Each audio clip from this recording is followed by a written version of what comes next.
मुरादाबाद शहर के आवाम को आदाब।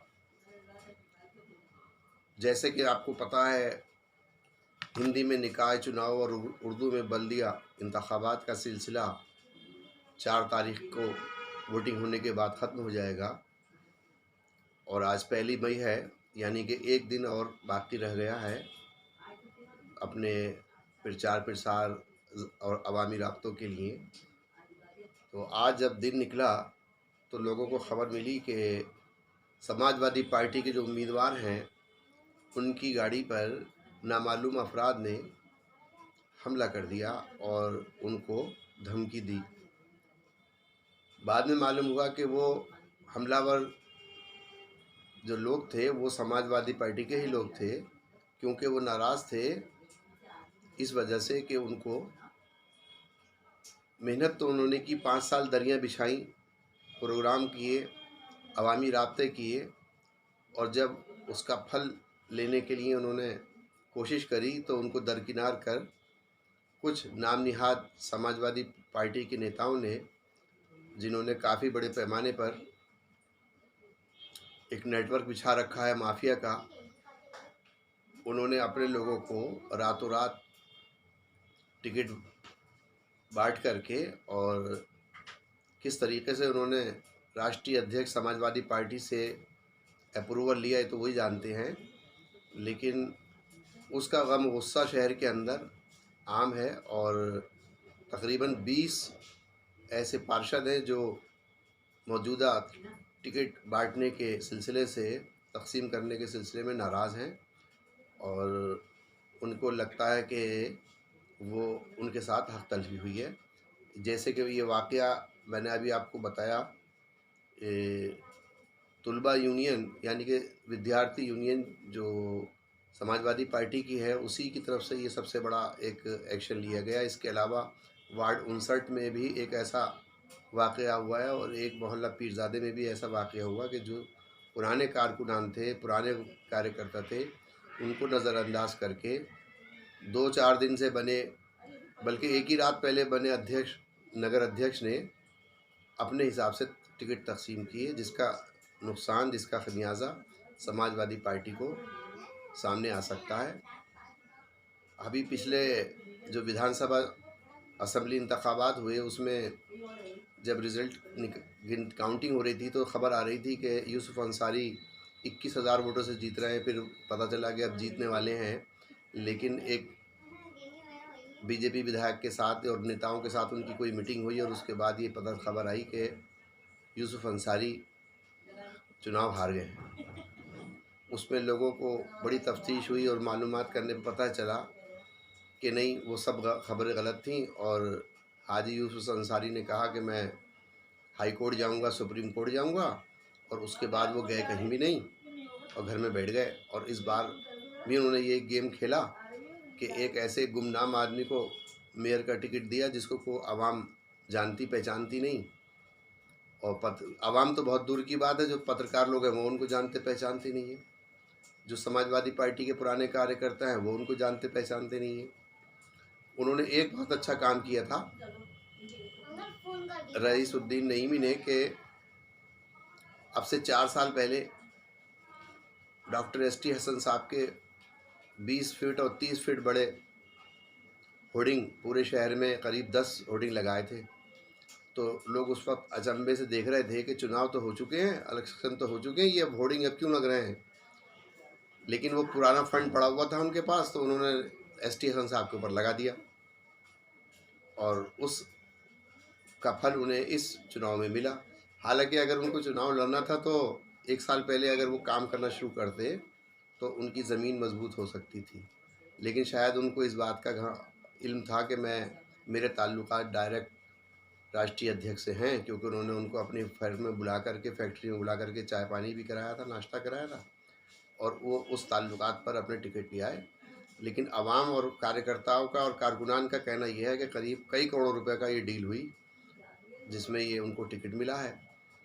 लेकिन अगर सियासी तौर से देखा जाए तो ये एक ऐसा टिकट दिया गया जिससे कि बीजेपी को फ़ायदा पहुँचे, क्योंकि आवाम जो वोटर था समाजवादी पार्टी का, वो बीच सड़क में खड़ा हो गया कि वो किस आदमी को वोट दे। जो आदमी कभी मैदान में नहीं आया, कभी चौराहे पर नहीं आया, कभी उसने सभा नहीं की, अगर वो उसको वोट देता है और वो मेयर बन जाता, तो उसके बाद वो जो शहर के ज़ाती काम होते हैं, क्योंकि मेयर की एक ऐसी पोस्ट होती है जो इंसान की ज़ाती ज़िंदगी से बहुत ताल्लुक़ रखती है। जैसे हाउस टैक्स का मसला है, सड़कों का बनना है, इसके अलावा और बहुत सारे काम हैं। तो एक एमपी एमएलए से इतना ज़्यादा ताल्लुक़ नहीं रहता जितना मेयर से रहता है। तो आवाम में एक गम गुस्सा ये था कि एक ऐसे आदमी को टिकट दे दिया गया जो अवामी तकलीफ़ से वाकिफ़ ही नहीं है। वो तो एक फैक्ट्री चलाते हैं और जो माल उनका बनता है वो दिल्ली चले जाते हैं, दिल्ली में रहते हैं, मुरादाबाद से तो उनका कोई ताल्लुक़ है नहीं। बहरहाल ये एक अफ़वाह बहुत पुरानी उड़ रही है कि एक सरकारी ज़मीन थी जिगर कॉलोनी के पास, जिस पर कुछ लोगों ने कब्ज़ा करा और उसके बाद उसकी जांच हुई, तो उसमें कुछ समाजवादी पार्टी के नेताओं के नाम आए और वो पिछले 10 साल से जांच चल रही है। तो उस जांच को दबाने के लिए वो लोग इसमें अपनी कारकर्दगी करते रहते हैं और जो टिकट है वो ऐसे लोगों को दिलवा दिया जाता है जिससे मौजूदा हुकूमत को फ़ायदा पहुँचे। हालांकि अगर वो मुस्तैदी के साथ चुनाव लड़ें तो उनकी जीत भी हो सकती है। ऐसा नहीं है कि मौजूदा हुकूमत का नुमाइंदा ही जीतेगा, लेकिन उनके पैर कमज़ोर हैं, वो सामने आकर के लड़ नहीं सकते क्योंकि उनकी फ़ाइलें खुल जाएंगी। इसलिए वो समझौता कर लेते हैं बंद कमरों में और आवाम को धोखा दे देते हैं। वो कारकुनान जो कार्यकर्ता काम करते हैं उनको धोखा दे देते हैं। लेकिन इन सब हरकतों से मुरादाबाद की आवाम काफ़ी हद तक समझ चुकी है और वो उन नेताओं से, समाजवादी पार्टी से चाहे बेजार नहीं हुई है, लेकिन उन नेताओं से जो धोखेबाज हैं बेजार हो चुकी है और उन्होंने सोच लिया है कि इस बार शायद आवाम उनको सपोर्ट ना करे, उनको वोट ना दे और इसका जो अल्टरनेट है वो उसकी तरफ रुख करे। हालांकि मुरादाबाद में बहुजन समाज पार्टी की भी हर बार उम्मीदवार खड़े होते हैं, लेकिन बहुजन समाज पार्टी के साथ एक ऐसा मुस्लिम मुखालिफ एक रुख रहा है। कई मरतबा ऐसा बात सामने आई है कि बहन मायावती जी ने खुद कहा कि हम मुसलमानों पे भरोसा नहीं करते, आप लोग अपने जो वोटर थे उनसे कहा कि आप लोग भारतीय जनता पार्टी को वोट कर दें। तो इससे काफ़ी बड़ा तबका जो मुस्लिम वोट है वो नाराज़ रहता है। अब ये बात कितनी सच है ये तो जांच का विषय है कि उन्होंने कहा था या नहीं कहा था, लेकिन कुछ ऐसी जगहों पर वीडियो घूमी जिससे लोगों के अंदर उस वीडियो को देखने के बाद शक शुबह पैदा हो गया। बहरहाल मुरादाबाद की आवाम की अगर हम बात करें तो मुरादाबाद में जो मुस्लिम वोटर है और दलित वोटर है वो बहुत कंफ्यूज है और वो ये सोचने पे मजबूर है कि हम जाएं किधर, क्योंकि समाजवादी पार्टी के जो मुरादाबाद स्तर के, मुरादाबाद लेवल के जो लीडरान हैं उनकी कोई ऐसी कारकर्दगी नहीं, कोई छवि नहीं है, उनका कोई वजूद नहीं है कि जो उसको सामने रख के उन पर भरोसा किया जाए। इस मामले में अगर देखा जाए तो डॉक्टर एस टी हसन साहब तो रईसुद्दीन साहब के साथ बहुत घूम रहे हैं, लेकिन देहात से जो रुकन असम्बली हैं यानी कि जो विधायक हैं नासिर कुरैशी साहब, उनको बहुत कम देखा जा रहा है। जाहिर सी बात है कि वो भी इस बात पे महसूस करते हैं कि जो उनके कार्यकर्ता हैं वही उससे मुतमईन नहीं है जिन साहब के पास टिकट है समाजवादी पार्टी का, कि समाजवादी पार्टी का कौन सा उम्मीदवार है और कितना काबिल है, क्या वो उस हस्ती के काबिल है, उस कुर्सी के काबिल भी है जिस कुर्सी के लिए उनको टिकट दिया गया है।